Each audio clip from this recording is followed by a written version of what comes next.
और राजनीति में पूरी दुनिया में जिन्होंने एक उदाहरण प्रस्तुत किया कि 60 साल की उम्र के बाद राजनीति नहीं करनी चाहिए, 60 साल की उम्र के बाद समाज सेवा करनी चाहिए, ग्रामोत्थान का प्रकल्प लेकर नानाजी यहीं पर बैठे और एक बहुत बड़ा उदाहरण राजनीति में काम करने वालों के लिए प्रातःस्मरणीय नानाजी ने यहां पर रखा।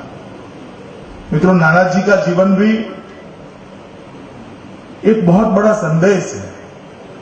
आमतौर पर आज राजनीति की जो व्याख्या हुई है और जो परित बन गया है, उसमें शायद ही कोई मानता है कि सेवा का भाव कहीं पर बचा है। उसी जमाने में थोड़े साल पहले ही एक व्यक्ति ऐसा था जो देश का राष्ट्रपति भी बन सकता था, देश में कोई भी उच्च पद पर आसीन हो सकता था।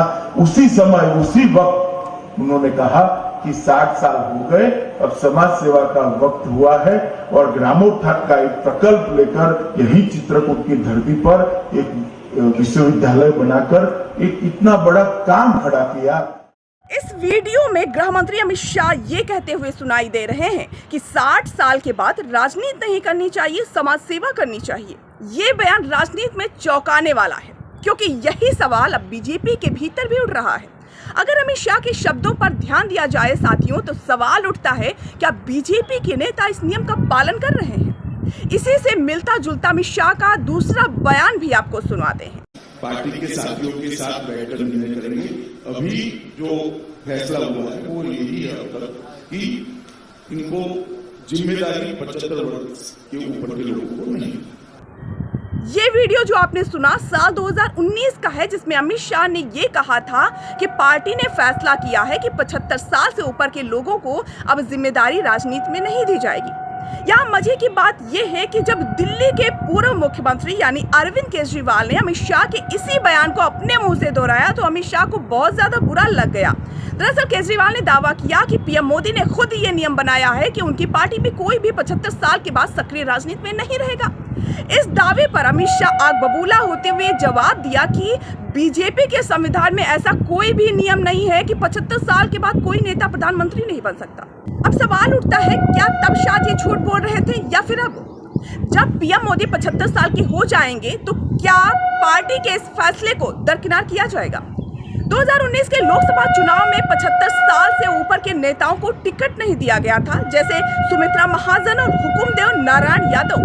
लालकृष्ण आडवाणी और मुरली मनोहर जोशी जैसे शीर्ष नेताओं को, बड़े नेताओं को मार्गदर्शन मंडल में रखा गया। लेकिन क्या ये नियम सिर्फ दिखावे के लिए है? आनंदीबेन पटेल और नजमा हेपतुल्ला ने 75 साल की उम्र में इस्तीफा दिया, लेकिन फिर भी क्या यही मानदंड बीजेपी के हर नेता पर लागू हो रहा है?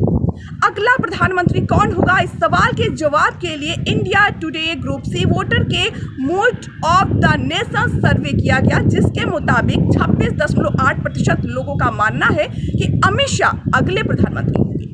25.3% लोग योगी आदित्यनाथ को पसंद करते हैं। 14.6% लोगों ने नितिन गडकरी का समर्थन किया। अगर बीजेपी 2029 में फिर से सत्ता में आती है, तो सवाल उठता है, क्या पार्टी अपने ही नियमों का पालन करेगी या फिर 75 साल की उम्र सिर्फ एक राजनीतिक बयान रहेगा? सितंबर 2025 में प्रधानमंत्री नरेंद्र मोदी 75 साल के हो जाएंगे। ऐसे में अब सवाल उठता है, क्या प्रधानमंत्री नरेंद्र मोदी अपने पद से इस्तीफा देंगे या फिर नहीं? आपसे सवाल है कि अगला प्रधानमंत्री आप किसे देखना चाहते हैं? कमेंट बॉक्स में जरूर बताएं।